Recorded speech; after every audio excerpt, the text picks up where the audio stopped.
Sweet. I'm like completely frozen. This is not good.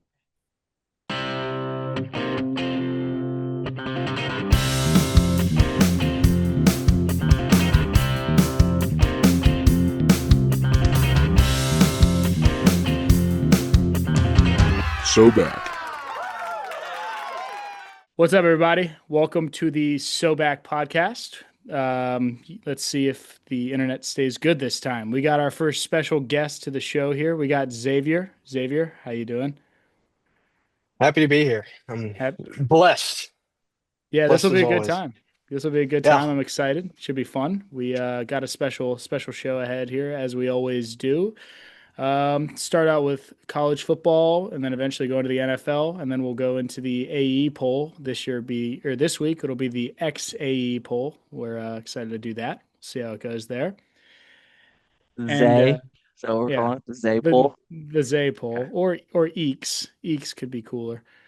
Um, but We'll workshop it. we'll workshop. We can get started with the first game of the week that I'm sure you two specifically, I mean me as well, but want to talk about. We got UGA Kentucky, big bounce back week after the Bama game. How you guys feeling about it? Man, it was despite, you know, it was a dominant victory, but I would have liked to seen more points. The good thing that I saw is they cracked down a lot on the stupid penalties because that's one thing about Georgia that it's always a factor is the amount of penalties they get. They had success in the red zone, which was a huge problem for against Tennessee, against Bama. I mean, they had success where they didn't before, but it is a difference in teams, a difference in coaching staffs. But I saw them piggyback on Gunner a lot more, which is great because Gunner can run the ball. He is capable of throwing the ball. And, on third and short, fourth and short, whatever, they just bring in Cash Jones and they just hand it to him. They're actually being a lot more creative with their play calling. And I think it helps them out a lot in the red zone. Keep people guessing. Austin, do you agree to that? Yeah, I mean, we had Dylan Bell with 2 rushing touchdowns because he just came running around on a sweep. So, I thought we played really well. That's gonna be my toast of the week. We'll start off early. We said we were gonna start integrating them into Oh yeah, our game recap. So I guess I that's should gonna tell be my Xavier toast of the about that. week.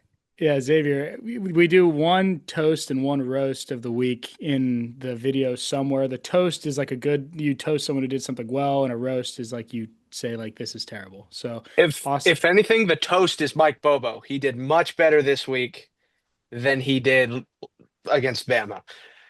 I came into work. You can ask Eddie. I was losing my mind about Mike Bobo. I almost flipped out. But my toast would be to Mike Bobo because he really improved on his red zone play calling. Now the roast, though, who to roast? We'll have to ponder that one. Well, you can disperse it throughout the show. So we'll find one here. Right on, right But on. another thing I'll let you know about this podcast is we love special teams. Big And special did you teams Oh guy. see the gosh, Brett Thorson punt? That was just yes, downed at the one. Beautiful punt. yes. I was there in the stadium to witness it. It was a thing of Oh, beauty. you were there. That's awesome. Yes, I was in the stadium. So Brett Thorson, we love special teams. Okay. Yeah, special teams is our thing here, and unfortunately, there wasn't a ton of special teams in this game, which is unfortunate. But I mean, in all seriousness, it was a good game played by Georgia. It was a big bounce back week. Stockton looked pretty good. Still had an interception, but other than that, was pretty efficient through the air. Run attack looked good. Defense, looked solid. Early, it was a little bit scary. You had a 7-7 game there. You're thinking, okay, maybe this is going to be a little closer than we thought. But then you end up pulling away, as Georgia tends to do against these teams that they're supposed to beat. Start off a little slower and heat up as the game progresses. And, holding the Kentucky offense to less than 300 yards. Good day. Good day from the Georgia defense. Oh, I guess another thing, since you guys do love special teams, how about that Kentucky kicker missing a 26-yard chip shot? Yeah. That was Yeah, bad. I couldn't even tell what happened. He just kind of yanked that one. Yeah, he hooked it bad, bad. That Yeah, was. I saw a compilation on TikTok after that of like Georgia like has some kind of deal with the devil against kickers because these guys just can't kick against the Georgia Bulldogs. Ohio State, Tennessee, and now Kentucky. I'm not one to complain. Any sort of upside that we can get against Ohio State or Tennessee or any of these teams, I'm happy with. I'm more than happy with. I despise Ohio State, but whatever, whatever. I think everyone can raise a glass to that one. Uh, Definitely. Absolutely. But I think I'm good to move on here. It was a pretty dominant affair. Georgia should be that's a big bounce back win for them. I'm ready to progress if you guys are into the next mhm. game here. Yep. All right, well we got Miami FSU, which actually ended up being closer than it looked like it was going to be at halftime. Ended up being kind of a close game there. Carson Beck continued to look dominant after his departure from UGA. Yeah, I mean, just another good game by Miami. And a slow start from Florida I think I'm State. almost it was a slow start. But what I was going to say was I think Carson I can admit that I was wrong on my Carson Beck take, that he wasn't actually that good. I think I have to admit that I was just a salty Georgia fan that didn't want him to do very well. Carson Beck with 241 yards, four touchdowns. He had a great day. He was dominant. He was basically their whole offense, just marching them down the field. It ended up being close, but when FSU turns the ball over three times, you're not going to win that many games like that. So, um, you know, it's a tough day for FSU because that's a game that you almost come back and win and get a huge win. With no, they were at home. Huge win at home, in front of your home crowd. But they just couldn't get it done. Yeah, I mean, I'll say this about Carson Beck. Loved him when he was at Georgia at sometimes, but I think that with Carson Beck, he had a field day. I'll give him credit where it's due. He did spectacular. But then he'll have games where he'll turn the ball over three, four times. And the thing is about him playing at Miami is their schedule compared to an SEC schedule, it's so different. It's not even funny. Last year, Georgia had one of the hardest schedules I had ever seen ever. They had all these, top whatever teams, and Beck would sometimes show up, sometimes he wouldn't. You just didn't know what you were going to get. That's the one thing I like kind of about Gunner is his consistency. He will, with Gunner, you might get a pick or two a game, but you also know you're going to have a good amount of yardage and a couple touchdowns to go with it. But I mean, Carson Beck so far this year, he's looked great. Now, when he plays a team that's really good, who knows? Who knows? Because I still think it's going to be Georgia Tech, Miami in that ACC championship, and we'll have to see at that point. But overall, I mean, he did fantastic, fantastic. Yeah, I mean, I think that it was a solid week from Carson Beck. And honestly, it's been a solid year, but I completely agree with the point that you're making that playing football and I mean, I am a Michigan fan, but in any conference other than the SEC, it's a completely different game of football. I mean, these SEC schedules that these teams have are absolute like gauntlets of schedules. If you're playing in the Big Ten and you're Ohio State, I'm not saying that Ohio State isn't the best team in college football. They might be, but you have 3 games a year that are going to determine if you're going to be ranked, 1 or 10, because the other, 6, 7 games on your, no, more than that, 9 games on your schedule. The other 9 games on your schedule are against Northwestern and against Rutgers. I mean, these are not games that are ever going to matter in any facet unless you lose. And I think that the ACC is similar to that. But the one thing I will say that does scare me about the Miami team right now is that their run attack is nothing right now. So, and I think that in the second half of this game, towards it was too late. I think it was a little bit too late, but this is a solid coaching staff at Florida State, and they kind of figured out that if we can just stop Carson Beck, they're not going to score. And I think if when he starts to play a team that is worth something and has solid coaching, and they start to learn that we don't even have to stack the box. We could just put guys in zone coverage, and he's not going to be able to do anything. It's gonna. I think that Miami's going to struggle a little bit down the line, and that's my early prediction for Miami playoffs. I don't disagree with you. Miami also had 113 yards in penalties. So they're not helping themselves on offense, you know? Right. Yeah. But Florida State had a late push, but it wasn't enough. So Miami will pretty much retain their undefeated season and continue to move on. I mean, they don't pick their own schedule, so they're going to win the games when they have to. That's all they can do.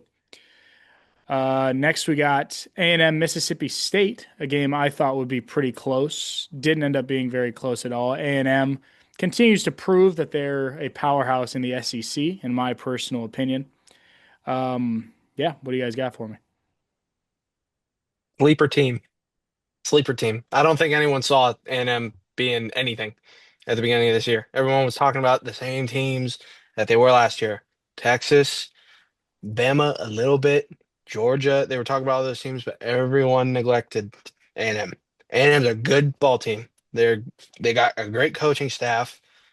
I don't know much about them myself, but from what I have seen, they have the capabilities to move the football really well. Defensively, I mean, I don't even what was the score? I think Mississippi 31 State to put up, 31 9. to 9. yeah, 9 points. That's great. Your defense did their job. And Mississippi State, not a bad team either. That's an SEC team. So I don't know. I mean, we'll definitely see more of them later on, but I don't know much about them, so I won't say much. But I'm excited to see what they do. I really am. Yeah, I mean this game was close in the first half. Um, you thought you might see a Mississippi State team that's been really frisky this year. Maybe come in and steal one against a ranked team again. But then you just saw A&M really wake up in that fourth quarter and just really put this game to bed and put Mississippi State away. So, I mean, that's what good teams are supposed to do. And you got to know how to win. So it's a good win for Texas A&M. Yeah, it's a huge one, in my personal opinion, because as you've said, the word we've been using for this team all year, multiple times throughout the podcast, is frisky. Because I'm not telling you Mississippi State is the powerhouse of the SEC. They're not. They're in the bottom half of SEC teams, but the SEC is so good right now that they are a good football team, and they beat a ranked Arizona State. They hung in there against Tennessee, and that is kind of a showing that they're at least a half decent team. So to beat this team 31 to 9 with Marcel Reed looking good at the helm, this team could be solid moving into the later part of the year here. Um, I do expect A&M to make a playoff push, and as of now, I mean, I haven't really seen a game that they look sloppy. They've been neat, but the word that Xavier used that I think is good is kind of sleeper, because as far as SEC teams we think, you've got Georgia, you got Ole Miss, right? You got Tennessee, you got these big schools, Bama, of course, and then A&M is right there with them. I mean, A&M's even ranked higher than Tennessee, and they're kind of just under the radar a little bit. Like, yeah, I mean, A&M's good, but like, I think they're really good. Because A&M's a cult. Right, right. Now it's tough. It's tough to just be like, let's go A&M. You guys are super rich and you're kind of culty. You know, nobody wants to talk about A&M. Yeah, it's true. And I mean, on that note, we can bounce off it as much as you want. I don't really need to talk about A&M for that much. Um, we got Bama Vanderbilt. What a disappointment of a game, in my personal opinion. Had high hopes for Diego Pavia to pull this one out. Didn't, though. Hard game to watch. That was. I mean, despite losing the game and The scoreboard does not reflect how that entire game went, losing by 2 scores. Vanderbilt played a good game, I think. I think they got outcoached a little bit. And I mean, let's be honest, it's Alabama. They have athletes. They are deep. Every position is a very, very, very elite level player. And Vanderbilt, I mean, it's a shocker that they're even ranked because 3 years ago they were nothing. I mean, we'd go play Vanderbilt, so any team would go play Vanderbilt and they'd be like, all right, you know, all the starters thinking, all right, I'm in for a half and I'm out. Now they're on the map because of Pavia. But I think the problem with that Vanderbilt had against Alabama was they leaned on him a little too hard. Now their running back had a day. He it's like, first quarter broke off a big run. I think it was 63 yards. They looked good the first half, but the second half adjustments were made. They were like, all right, we got to get our hands on Pavia because that dude, he can go. And they forced a turnover in the red zone, which was a, I mean, that was a crucial drive that they needed to score points on at least. And whenever you turn the ball over in a red zone, it's a huge momentum killer. And that's speaking from experience. It sucks when you are rolling and you've got it and you think you're in a flow, and then all of a sudden you hit a brick wall and it just ends. It sucks because then your defense has to go on the field, correct your mistake. And if they give up points, you got to go back out there and you got to keep playing. And it's tough. It's tough. Now, I think Pavia has the potential to bounce back from that kind of stuff, and he has before. But I mean, Bama, dude, that quarterback, he's unbelievable. He is unbelievable. That dude, the way he picks apart defenses and he can thread a needle through a little gap. I mean, some of the throws he were making, unbelievable. Then he's got, two of the greatest receivers in all of college football in his slots. I mean, Williams is ridiculous. But then he has plays where it's just like, well, okay, well, you should have caught that. That dude's got a lot of drops. But overall, I think Bama played a great game. Great game. They played with grit. They played like a team that was like, all right, no, we belong here, despite, early season failure. They played a really great ball game. I look forward to seeing what Vandy does in the future, but rough watch. Yeah. I mean, I think this is for me, this game is Alabama showing Vanderbilt that hey, there's still levels to this. Like you guys came in, you snuck us last year. We're still Alabama. Um and Jam Miller running all over them, 136 yards and a touchdown. He had a great day. It's I think Jam Miller is probably one of the best running backs in the country. He runs like I kind of say Nate Frazier runs where he's angry at the ground. He's stepping so hard and he's got so much burst.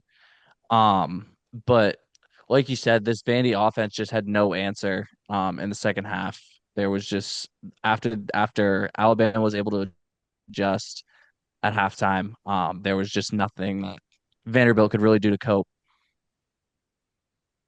Yeah, and the hope on this team is that going into this game as a Vanderbilt fan, if you are a Vanderbilt fan, was that Diego Pavia was going to step up and do his role as the team leader and the person who has put essentially Vanderbilt as a team that at least is ranked, which is crazy that Vanderbilt is ranked, but as a ranked team. And he goes out and he throws for under 200 yards. He makes a nasty interception. And apart from the opening drive where he was picking apart the defense, he just looked uneasy and uncomfortable. And you just can't have that, especially unfortunately for Vanderbilt, that was a big tell game, in my personal opinion, because the part up to this point in the season for them was they were ranked, 16, right? And but they didn't really beat anyone that's really that good, except for maybe, South Carolina, I guess is okay. That's about it. Then you lose to Bama, right?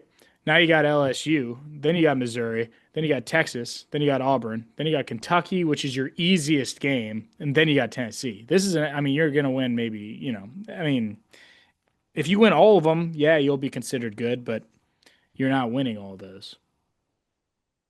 Yeah, yeah. But the number one thing that Very true. with the running back for Alabama, when you were saying he was angry at the ground, the term that I've heard is he runs downhill. He runs because a lot of backs that you see, a lot of these backs now, they want to be elusive. They want to be kind of shaky. You don't see a lot of power backs anymore. That dude's a power back through and through. He runs like this. He's almost at an angle whenever he covers the ball, and he doesn't tuck the ball at all. He covers it with both hands. He wants contact. That is so hard to find now. And that's a big dude to take down too. He's not small by any means. That dude, I think, will be a first round draft pick. 100%. That dude is very good. I wouldn't doubt that. Yeah. But, I guess we'll go on to the next. Shocker here for Penn State, a loss to UCLA. I mean, I don't really know what happened. Nico looked kind of like his former self, better than his former self. And I mean, against a defense that I thought was pretty stout. But I mean, that loss has essentially, in my opinion, Penn State should not sniff the college football playoff with that loss. Absolutely not. No, I mean Penn State's out. Yeah. Penn State is done. Um, Nico Maileva just like can only play good against good teams, I guess. I don't really know how that happens, but right here is going to be my roast of the week. James Franklin just can't get this team to respond after the big loss last week, and it kind of shows this Penn State team with James Franklin hitting a wall, and they're good, but they're not that good. They're never that top echelon that can really get over the hump and win a national championship. And I mean, if you're Penn State and you're okay with that being your ceiling, I guess you want to keep him. But you know, if you want to be winning national championships, you you got to look elsewhere, I think. Yeah, I just think that it's like, as of now, I mean, Penn State was immediately dominated, like 27-7 at half, and they battled back into it, but the game was already over. Like 27-7 at halftime is like you're not going to do anything. And that would be your roast was to James Franklin. I'm gonna unbelievably, if I had said this that I was gonna do this a couple weeks ago, I would think I'm unbelievably dumb. But I'm gonna toast Nico. I think that that's ridiculous. The game he had was insane. I mean, it's like I don't know. That was an insane game, and I give props where it's due. I mean, UCLA stepped up in this game. They're not going to do anything, but they just completely spoiled Penn State's season, and I just think it's insane that 2 weeks ago on this podcast, me and Austin put Penn State as the second best team in the nation. 2 weeks ago, they were the second best team. And now they're not in the top 25. That's just insane to me. That's why we love college football, man. Complicated. That's why we stay here and that's why we watch. Complicated. The problem, like, it's very weird because it's like any given day, anything can happen. Anything can happen. And that I don't think anyone saw coming because UCLA was 0-4. And then they show up Penn State. What the hell? It makes no sense. And not only did they show them up, they put up, I think, 44 on them. I mean, that's a statement on Penn State's defense. And then it also makes you question Oregon. How did that Penn State defense force Oregon into overtime? And Oregon's not a bad ball team either. But that very same defense forced a highly ranked Oregon into overtime. Mind you, Oregon still won. But the fact that you got there and then they went and did that, I mean, that's wild. Wild. Yeah, it's insane. And the line on this game pregame was 24 and a half. And that was not only, I mean, it was not only covered, they won. That's ridiculous. The only way that Penn State can find a way back is if they somehow find a way to beat Ohio State. Yeah, and even If they can that, do that, they might get it. They might get back in. They might be one of those fringe teams. They'll at least be in the conversation as a two-loss team that got a big win against Ohio State later in the season. But it's a tough road ahead for James Franklin and Penn State. for sure. We don't really even have to talk about this one too much, but Michigan beat Wisconsin. I had to bring it up. I just had to bring it up. Michigan's now ranked 15. What are Didn't we even gonna? watch it. I I watched I it. was Of just gonna let you talk about the game. Yeah, That was it's my whole fine. plan. We can totally just jump beyond it, guys. I know no one's even listening and cares, but We Michigan love you, looked Eddie. good.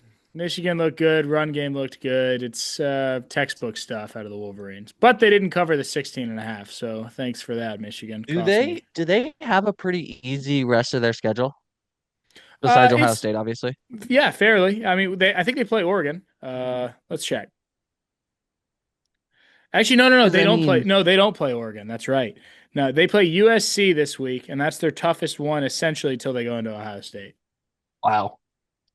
so this could be a one-loss Michigan team that, might Sneaks be in there. might be ranked somewhere and sneak in the college Hey, football playoff hey, and then get smacked. and this Michigan Ohio State game is always close, and it's in Michigan. It's in the big house. Right, All right. Michigan is defending too. Like, I mean, they won a game last year that they had no business winning. Right. And they have can they do it again? Go undefeated and just like sneak up on everybody? I don't think so, but maybe.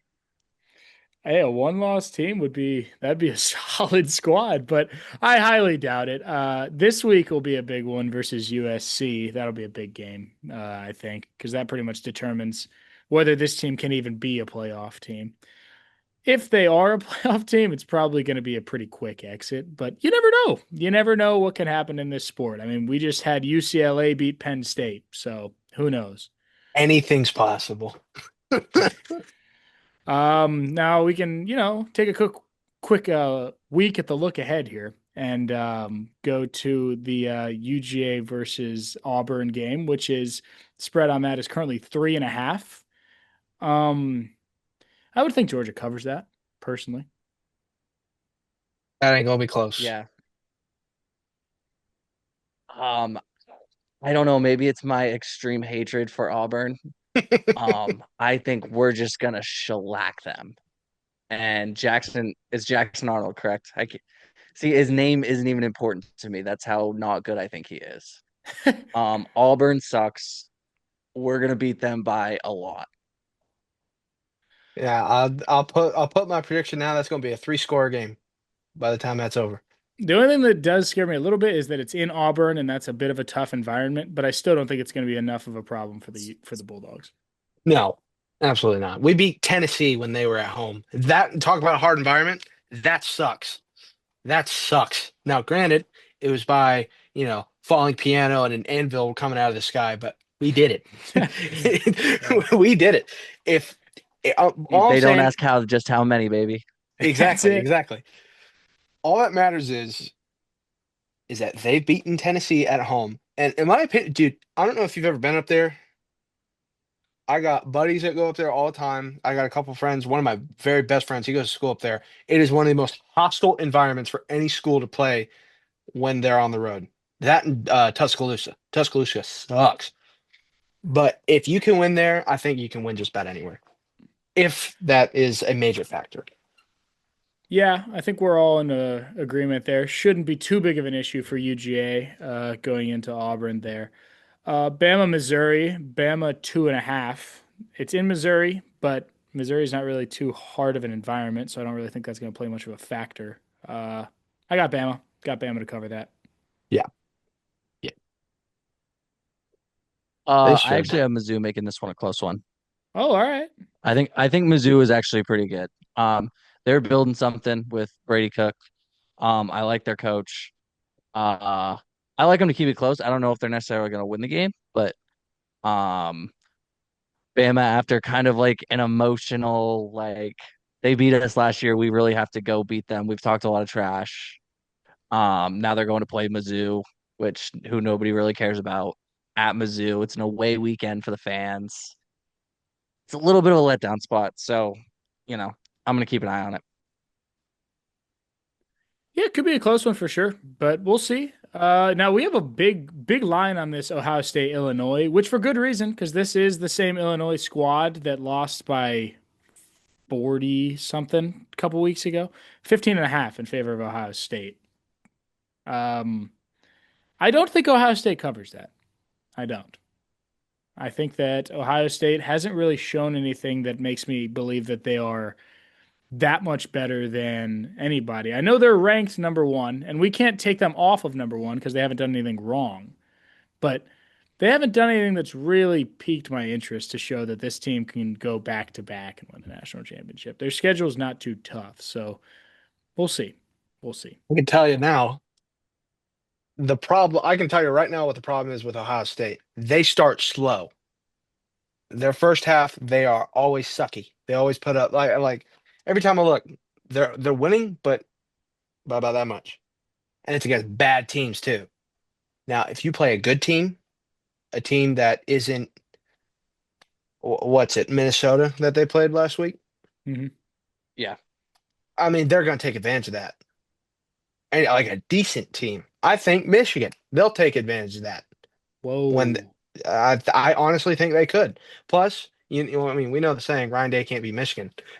But with that, even with that factor out, if they're just playing against a decent team and they have a slow start like that and they don't establish themselves early, because that's very important. If you are the number one team, you cannot start slow. You cannot have a bad finish. You have to be a dominant team throughout the entirety of the game. And Ohio State does not do that at all. I think it's on the quarterback a lot, but he's new. I think with time he'll find a groove that he likes, and then he'll be annoying as every Ohio State quarterback is. But you know, he I think once he finds his groove, then it'll kind of be a problem. But then again, I mean, we're what, week 5, week 6, I and think he we're still going into has, 7.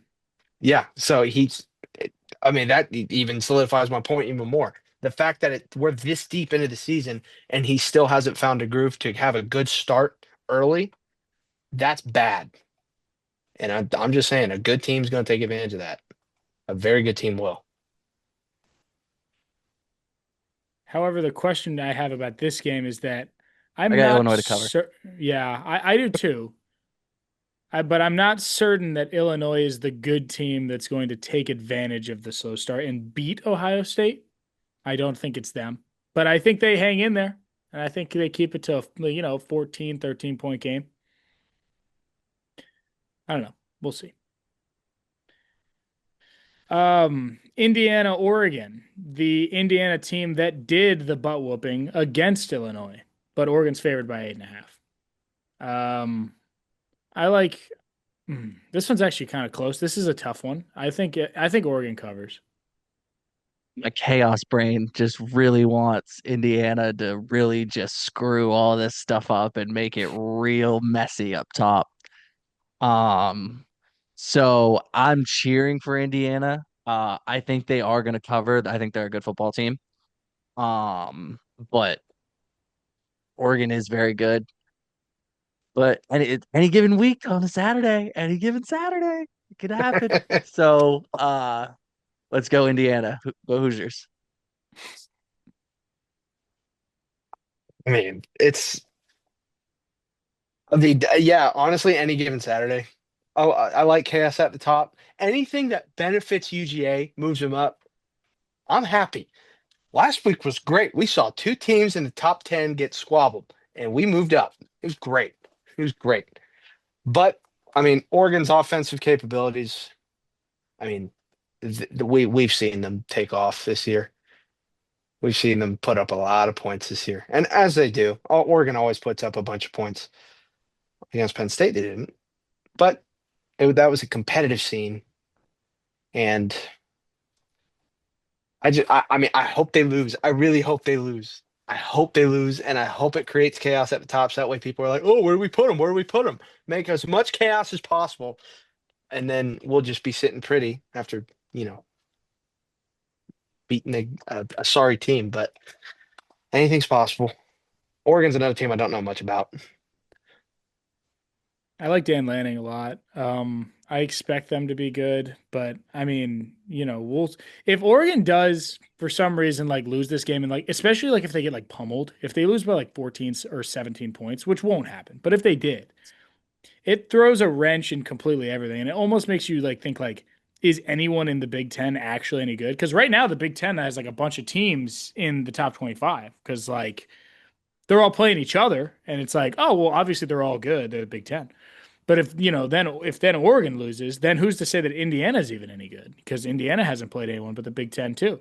And then and then you start to kind of think about stuff. Then we get to remember why the SEC is the SEC. Hmm. Right. But that'll be a fun one, I think. And then we got Michigan USC. USC favored by 2.5, despite being unranked, and Michigan being ranked 15. I got Michigan to cover that, obviously. Of course I do. But that's what I got. I think I agree with Michigan you money on that line. one. Keep the streak going. Uh, and then finally, we got the Red River rivalry, Oklahoma versus Texas. Boomer! Sooner, but Let's go. but we got no QB. Ah, neither does Texas. Yeah, yeah. He stinks. He stinks Arch is Relax, gonna bro. outright. wake. Arch is They gonna got wake up though. Arch is they got gonna wake up Arch. though. They Arch is got gonna Arch. wake up. Arch is a generational talent. He's so good. He's gonna He wake up. stinks. He's He is gonna John wake up. Honest. When? Hey, sometimes they don't wake up. It's true. He could be in a permanent coma. I That's it. Sometimes they don't wake up. I don't know what to say. I've been saying that Arch Manning sucks since last year when they were like, "Oh, Quinn Ewers," and they pulled him out against Georgia, and they put him in. It's like, what's going to be any different? He's not good. His decision making is terrible. He sits in the pocket too long. His O line collapses in less than 3 seconds. That team should not even be in the talk at all. Are they Well, unranked they're now? not I don't know. anymore. They're Yeah, I was about unranked to now. say that. I mean, they don't deserve it. Florida whooped their butt. Yeah, they did. And Florida's not a good Hmm. team. Wait, I don't know. Florida's terrible. We've talked I about that had at to. length at this show. Yeah. That's true. Florida is not a good ball team at all. I feel bad for them because they pretty much had what Georgia had last year schedule wise. Their schedule was rough. Yeah. They're still not good. And they beat Texas. What's that say about Texas? Texas stinks. They are terrible. Their clock management sucks. So that's on the coach. That coach is no good. I mean, who Sarkisian? has who has Texas beat? Two no names, right? And that's it? They They- beat I'm- shoot, did they beat UTSA? Was that one of their wins? Let's look. Yes. I know they Uh beat two schools that are just like nobodies. yeah, they beat UTSA. I know they beat Sam Houston. No, not UTSA, UTEP. UTEP. Oh, Oh, El Paso, my fault. They beat UTEP. They lost to Ohio State, beat San Jose State. Is that who that is? Yeah, San Jose State. And then they beat UTEP and Sam Houston, and they've lost to the only two teams that you've ever heard of. yeah. I was about to say. Sam Houston State, believe it's the Cowboys. San Jose State, No, I believe it's the Trojans. Sam Houston is not the Cowboys. They are the It's not? Bearcats. They are the Bearcats. I could have sworn it was a Cowboy. UTEP is the Miners. You had that one. Yep. And then what'd you say for San Jose State? They have a cool logo. I believe it's the Trojans, right? Spartans, but I'll give it to you. Okay. Yeah, they have a cool Love logo. mascots. Mascot Yeah. trivia. um, I just, I don't know, man. We'll see. I got to play a little bit of the devil's advocate here. I think it's Arch's first year starting. I just think we're being a little bit harsh on the guy, just a little bit early. Now, he's playing at a program that they have high expectations, and he is not meeting them. I'm not arguing that he's meeting those expectations. He is definitely not meeting those, but he's young. He's just like he just hasn't played much, and I think that it was unfair of everyone for him to have come in and us all to say this guy's going to be a Heisman contender. I just think that's kind of unfair to him. I would like to not be lumped in with us all. I always thought he was gonna suck. Okay. Same here. Dude, Well, he's terrible. yeah, I don't think he's all right. You know what? He might be He, terrible. I'll I, give I'm him not saying he's gonna this. suck forever. I'm saying he sucks currently. I'll I give him agree. this. I agree. He has moments. He has moments. I don't know. We'll see. I think it's going to be close, which is crazy because Oklahoma literally doesn't have their quarterback, and Texas is favored by 2.5. I think Oklahoma might win this game, and I think that that's huge because, you know, they're QB list for a couple weeks, as we talked about last week.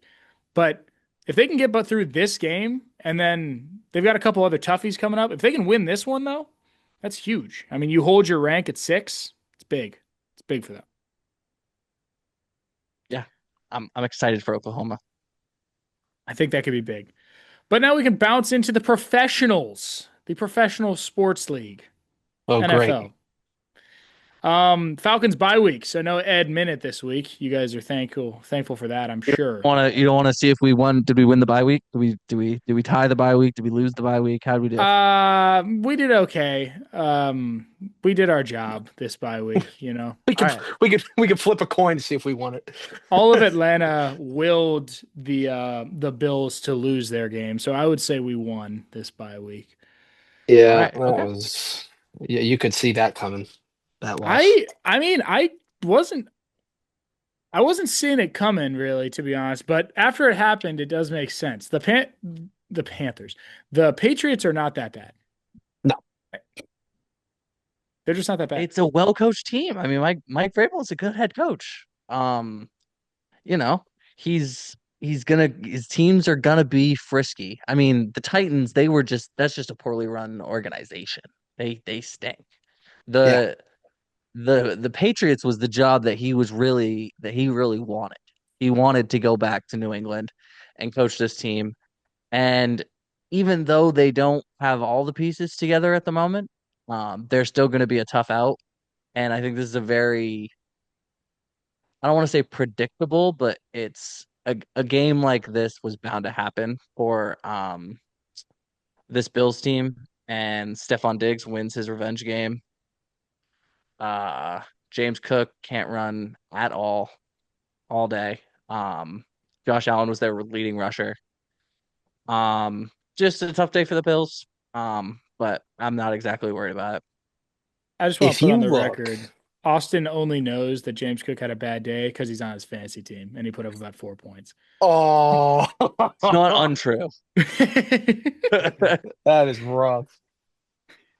One of the things though about this Bills loss, the reason I said that you could see it coming, if you look at their game scores, you can see it get closer and closer and closer and closer. You can see it. And I looked at it, I was sitting with my dad upstairs, and I just went, I think they're probably going to lose the next game. And he goes, to New England? No. I went, watch it happen. It happened. I mean, New England's a competent team. They're a good team. They're not phenomenal, but they're good. They're a team that you definitely have to be on your toes for. Diggs is him, man. Look, I mean the Panthers. I keep saying Panthers, but it's just not them. The I know it Patriots. was bad, okay, but we don't have to think about it. The Patriots, I mean, they pummeled the Panthers last week, which was good for them and kind of built the momentum going into Buffalo. And then they beat the Bills, and that's a huge win for them. And it's a big loss for the Bills, too. It does kind of scare me because they play Atlanta next week, and I think they're going to be pissed, but, hopefully not. But they weren't the only undefeated team that lost this week. The Eagles also blew a 17-3 lead, and they will now be a one-loss team as well. Oh, Nix is really that guy. Um, three consecutive scoring drives to put them in play to win it. And Bo Nix, Sean Payton, second year Down quarterbacks. with Billy. Down with Billy. I Yeah, love I seeing mean, the Eagles struggle. I love seeing them struggle, and I hate to say that, but the best. It's the best. You can't be from Atlanta and not hate a Philly team. You can't. This is yeah, also a good day for Giants fans as the Eagles had 45 total rushing yards. I think the Giants are happy to see Saquon do bad at least once for the Eagles. Yeah. When you got a back that's that good, you you have to play around him. It all starts with him. It's kind of like when you have a really good quarterback, you got to play around him. And you could see it when teams go against Saquon, they stack the box and they stack it heavy. Now they're not always coming, obviously, but they always stack the box because they're waiting on him. Saquon's a monster. If you give him open space, he will go. He's a problem. Yeah. I want to talk about the stones on Sean Payton in this game though for a moment. It's 16-17 now, and you're down and you just score a touchdown. And you put the ball back into the hands of Bo Nix and go for two. You convert that, now you're up one. Then the Eagles give you the ball back and you go down and hit a field goal. Then the Eagles can't hit a field goal and tie this game and take this to OT. That going for two was unbelievably ballsy. I don't really fully understand it, but it ended up working beautifully. And now then the Eagles had to throw up a last second Hail Mary that wasn't caught. And then you just beat the undefeated Eagles. And I mean that's ballsy. Ballsy there on the Broncos part. Sean Payton's still a good head coach. I He is. mean, And I hate he that. he. I wish he wasn't. Seems like kind of an asshole, but it's tough. Yeah, I mean he was a New Orleans guy for long enough. Unfortunately, I just can't give him any love, but it was ballsy and I respect it. And he did take down the Eagles, so it's one of those moments where like the good guy and the bad guy team up for a week to beat the really bad guy. It's one of those type things. Good, bad, the ugly type of deal. Right, exactly. Um, the Buccaneers win again on their final drive. It's the fourth time they've done that this year. Every win they have has come on the final drive. It's ridiculous. Baker's like ridiculous in these kind of situations. He's probably one Hey, of the best 2-minute drill quarterbacks I have seen in a long time. He's almost as good at it as Matt Ryan was. Almost. Almost. Matt Ryan holds everyone to look shame. at look at Austin. I mean, It's come on. rage bait. We're It's talking about rage the bait. best. We're talking about the best 2 minute quarterbacks, and the best one we thought was Matt Ryan. That's Yeah. crazy. Dude, I love Matty Ice, man. Him and his 2-minute I don't drills. I don't deny that, but No, come no, on, no, no, no. I'm crazy. just saying, man, like he God, Baker's such a problem. You can't give him any time at all because if he even thinks for a little bit that he can put anything in the end zone, he'll do it. Give him 2 minutes. He could suck all game, but if you tell him, "Hey, 2 minutes," okay, ding, bing, bing, bing, bing, and he'll score a touchdown. It's ridiculous. He's so good. He is unbelievable. And then Mbuka, that dude's unbelievable too. Absolute sleep. Although I don't think anyone slept on him.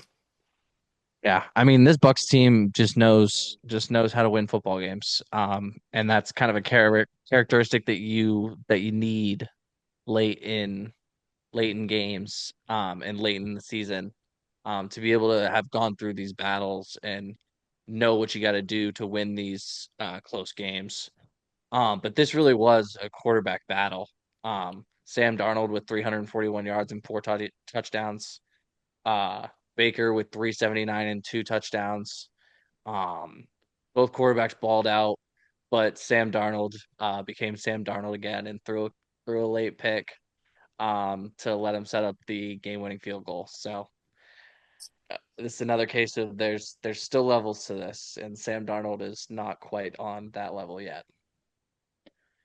Yeah, I think those are two really good teams. Earlier in the season, when we picked the division winners, I took the Eagles, or not the Eagles, the Seahawks to win the NFC West, and I still do think that they're a solid squad, and I think that's a good game, and it proved to be a great one. I mean, the whole game was there was a point where there were five drives in a row that were scores. It was just like back and forth, like both teams, no defense whatsoever, just offensive showdowns.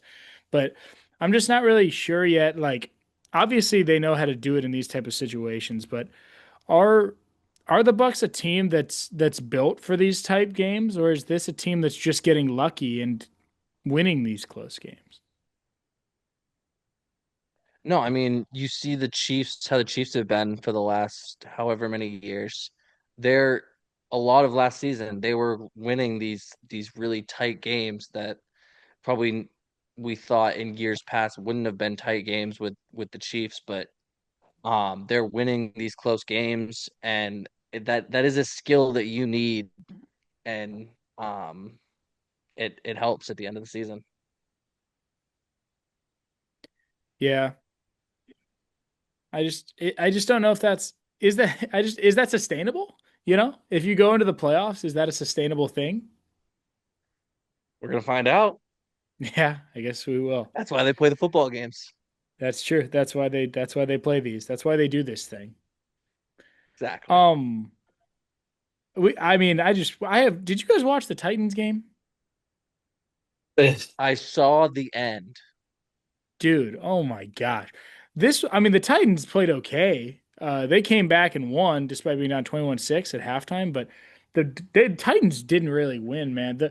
So first of all, the Titans or the Cardinals like kicked they kicked the ball after a fumble and then kicked it into the end zone and gave a touchdown to the Titans, which is like a free touchdown. Then they had a 78-yard rushing touchdown that the guy threw, like that he threw before he crossed the goal line and then gave the ball to the Titans. It's like they had two, like a stop on a fumble and a 78-yard rushing touchdown that would have put the game away. And they just like didn't want to do it. It was atrocious football. It was so terrible. There's a term for that. The shiniest of two turds. Whoever wins is the shiniest. Both those teams, man, they're just so bad. Cardinals are terrible. Titans are terrible. When I saw the touchdown and from the kick, I just went. I turned the game off. I was like, "This is terrible football." I couldn't even watch it. This is unbelievable. Another special teams shout out, Joey Sly makes his first career game winner at the end of that one after missing an extra point early in the game.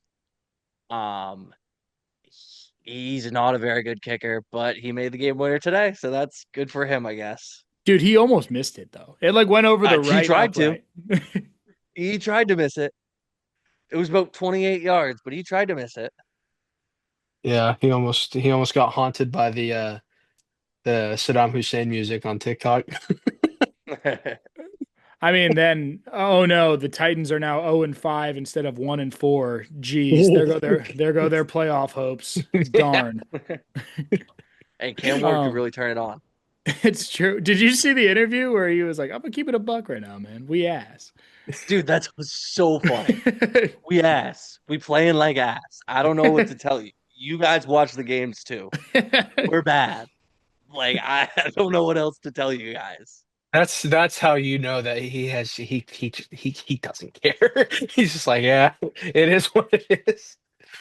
I can't. I'll go be a backup somewhere and make a few $1 million after this contract runs out. I don't know, man. Like, Yeah, I do kind of feel bad for the guy, but he did get his first NFL win. And so, I mean, I think it's more of a loss for the Cardinals, but still a win. It does go as a win for him. As Austin would say, they don't ask how, only how many. So he's got one. hell yeah, Um, the Cowboys pummeled the Jets. I'm starting to think that maybe the Cowboys are actually pretty good. they're not. Jets are really, really, really, really bad. Okay. All right. Good. Good. That's what I was hoping you would say. Um, the Rams lost to the Niners. I guess another weird win for the Niners. The Niners just keep surviving, which is good for them. But there, I think how you see the Bucks winning close. That's kind of how I see the Rams, or not the Rams, sorry, the 49ers. Is they're not really that good. Like they're so injured, it's ridiculous. But they just keep finding ways to kind of win these close games, and I just know that they're not that good, and they probably won't win the Super Bowl. You know? Let alone go to it. I think if they make playoffs, bottom line is Purdy's not the guy. No. Brock Purdy's not that great. Like I would agree with that. he He's a had a he had a good year, but now I mean he got his money. He's happy. He don't care. I was gonna say he was good enough to get paid. He Yeah, gets paid a lot more than I'll ever see in my entire life, so good for him. yeah. biggest thing for Brock is I think that he is the definition of a system QB. If you looked up Yes. system QB, it'd be him. Yeah, I mean Kyle Um, Kyle Shanahan's a good head coach. right. It is what it is. Exactly. Terrible offensive coordinator. Only reason the Falcons were in the Super Bowl. So let's look at this. All right.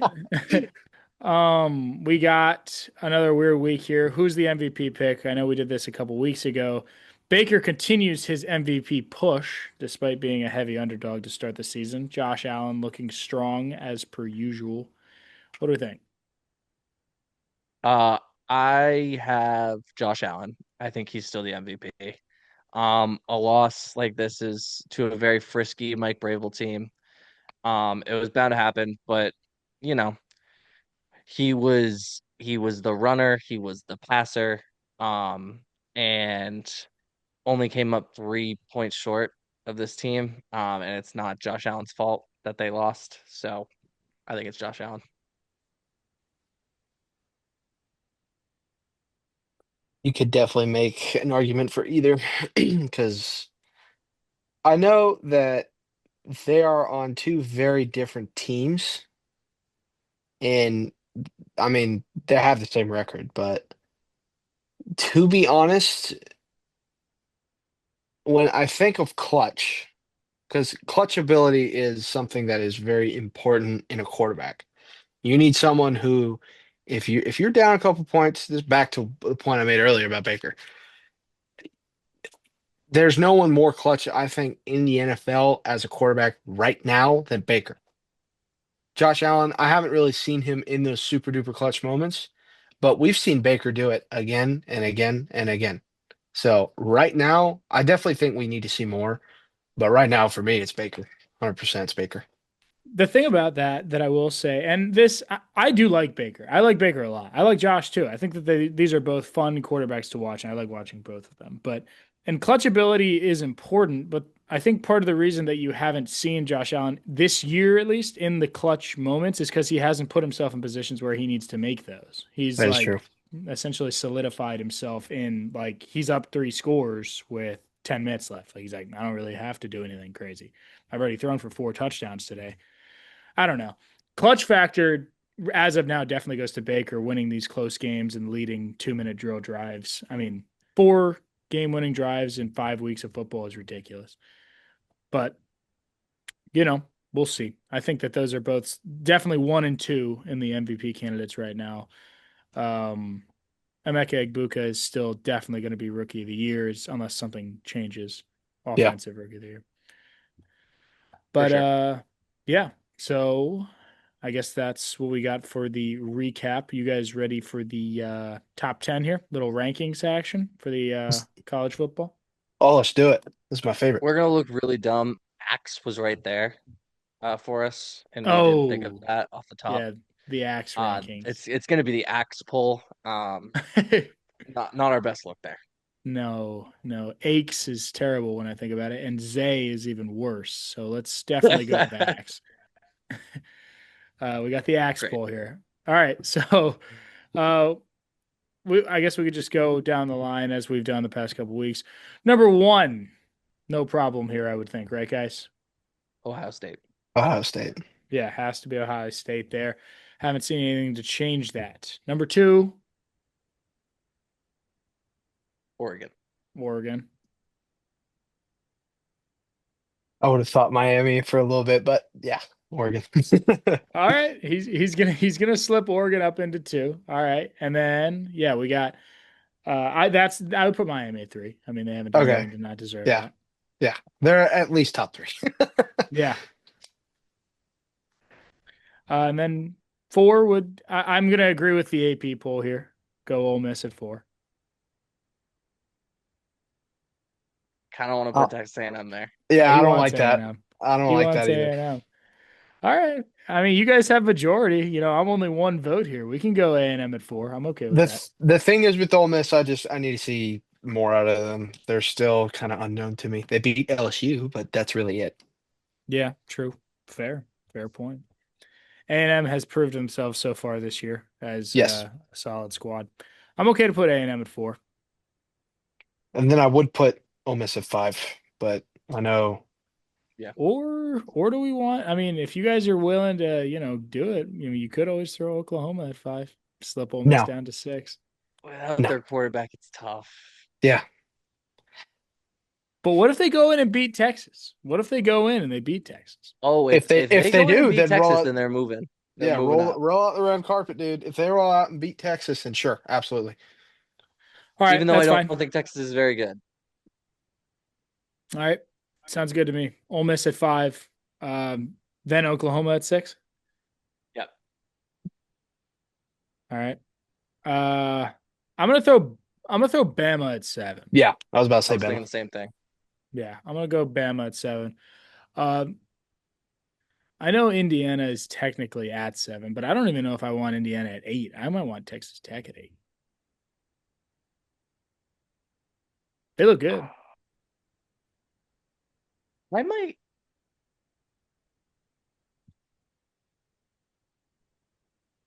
No, never mind. I was gonna do something crazy, but I Mine are didn't. going to be weird. My final ones are going to be weird.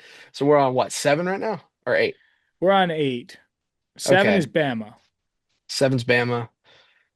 Um, I want to put Georgia at 8, man, but it's hard because I think they're what, 10 right now. They're 10 Yeah, right now. tough to move So up 4 spots on a Kentucky win. yeah, the thing is though, is the teams behind them. So Georgia would be 10. Oh, I'm not going to disrupt it. Keep going. Keep going. Because then I don't want to screw that up. The whole I flow mean, of. the whole thing is, at least here, I would think that at 8, in my opinion, is either Indiana or Texas Tech or Georgia. Those are one of the 3 teams that are going at 8. So which one do you? I think that should be Texas Tech. Okay, I like Yeah. Texas Tech. Yeah. All right, Texas Tech at 8, and then probably Indiana at 9. Yep. And then Georgia stays at 10. Because below that are teams that really, other than Tennessee there, I don't really think anyone below them is very good, to be honest with you. Here was my Um, thing. I was thinking about Tex, Georgia Tech. Tech and Tennessee. Maybe. I think that Tech Those should be up above. I mean, LSU's at 11, and LSU hasn't been great. no. Mizzou's undefeated. They got to probably be up there somewhere too. The thing is when I was thinking about when you were listing them off, Indiana and Texas Tech, I was thinking, okay, Georgia probably beats those two. I think they definitely beat those two. Those teams, I mean, who they played. And then I was thinking if Tennessee played those two teams, they'd beat them too as well. Tennessee's a very good team. I think that team has a chance. If they go to the playoffs, they have a chance. The only thing holding them back is that damn coach. That coach is not all that. But those players are good. And then Georgia Tech, despite a close game to Wake Forest, they're undefeated. They're a decent team. I think that coach is great. But I don't know. I'm excited to see what Georgia Tech does. I think Georgia Tech will eventually make it to the top 12 or even top 10. I think they could because I don't see them losing anytime soon. Yeah, I mean they're not gonna. They shouldn't drop any before Georgia. So I think they might sneak up. The Big 12 is just like really, really weak. So that's Texas Tech is just kind of like their representative Yeah. of the Big 12. I don't think BYU is also in the top 25. But I think the Big 12 is not very good. It's the Big 10 and the SEC yet again, which it should be. Um, those are the two those are the two conferences with all the money, and then Miami in there. But um, we'll see what happens to Miami in the playoff when they play a team from the Big 10 or the SEC. Yeah, I think that, I mean, I feel like as we've all like, I look at this top 25, and as I look, there's just not really a lot of teams outside of the top 10 that I think are as feared as, like, there are years I feel like where the top, 15 teams are all like, man, these guys kind of deserve to be there though. But like, Tech and Mizzou are, are pretty good, I guess, in Tennessee. I'm not really that scared of LSU anymore. They kind of don't look great. I'd like to say I want you to be scared of Michigan, but you don't really have any reason to be. And same with Notre Dame. Illinois, same way. BYU, same way. Yeah, there's just not really anybody who's really that good. I think that the top 10 teams right now are pretty much the only teams that are even worth anything. And then we even got teams like Indiana and Texas Tech who are in there who just they're not gonna win the national championship. There's just no way. Notre Dame gives me fits that they're still ranked. What's their record? Don't they have more losses than wins? No, they're 3-2, but Okay, still. I thought they were 2-3, but still, I mean, they're a two-loss team. They're not very good. Who they lost to Clemson, didn't they? Who Clemson didn't? sucks. I don't think did they lose to Clemson? They lost to Miami, right? Week one. Yeah, yeah, they lost Miami. And then they lost to Not Syracuse. That was Clemson. no. Who did they lose to? Who did Notre Dame lose to? Who else? Texas A&M. A&M, that's right. A&M. Okay, I don't know why I thought Clemson played them. Those uniforms that they wore this weekend were brutal, by the way. On a side note. The Notre green with Dame's. the gold. It's not Oh, great. it's Not a great Yeah. look. disgusting. I was looking at my TV. I'm like, why are there boogers all over my damn screen? I mean, it's an ugly green. Yeah, they do. If they're not going with the white with gold or the blue with gold, I'm essentially like, yeah, there's just no What are you reason for you doing? to be wearing anything. But yeah, I mean that's pretty much what we got, unless you guys want to do a little shid mid legit. I mean, I was kind of excited for shit mid legit, to be honest. Fill me in. Okay. All right. Well, it's pretty much what you think. I'm gonna give you three teams, and you say if they're shid, mid, or legit, and you have to Okay. use that. Don't try to use the real word. All right. I won't accept anything but shid, mid, or legit. Okay, this week, let's do shid mid, like give us all three at the same time. And you gotta rank them Oh, shid mid legit. okay. And you gotta put one Kind of at like a Mary fuck kill. yeah. Okay. I like it. I like it. All right. I like to mix and match college and NFL. So I'm gonna throw. Let's do this. Let's do all right, I'm thinking. All right, let's do the Patriots, the New England Patriots, uh, Indiana, and Texas Tech. Ooh, Oh, okay. why'd you do this to me? Um, I think that Indiana is legit. The Patriots are mid, and Texas is shit. Okay. I will say Texas Tech is shit. Patriots are legit. And then Legit. I said did. I said it. And then Indiana's mid. Yeah. I think that I think we're all in agreement that Texas Tech of those three is the shid. Yeah, they're not good. Kind of torn on whether I think that Indiana is legit. I don't know. I mean, the Patriots they beat the Bills, but Indiana's still undefeated. I don't know. I'm gonna say Indiana's mid, and I guess that the Patriots are legit. That'd probably be where I would go. Yay! It's okay to be wrong. Hey, look, let's all just we all have Texas Tech as shit, so we got that going for us. As long as Texas Tech is shit, that's really all that matters, isn't Would you guys have been amazed if I was like, look, Texas Tech is the legit, all right? And I then would have. I Be would like, have. have you watched Texas Tech play once this year?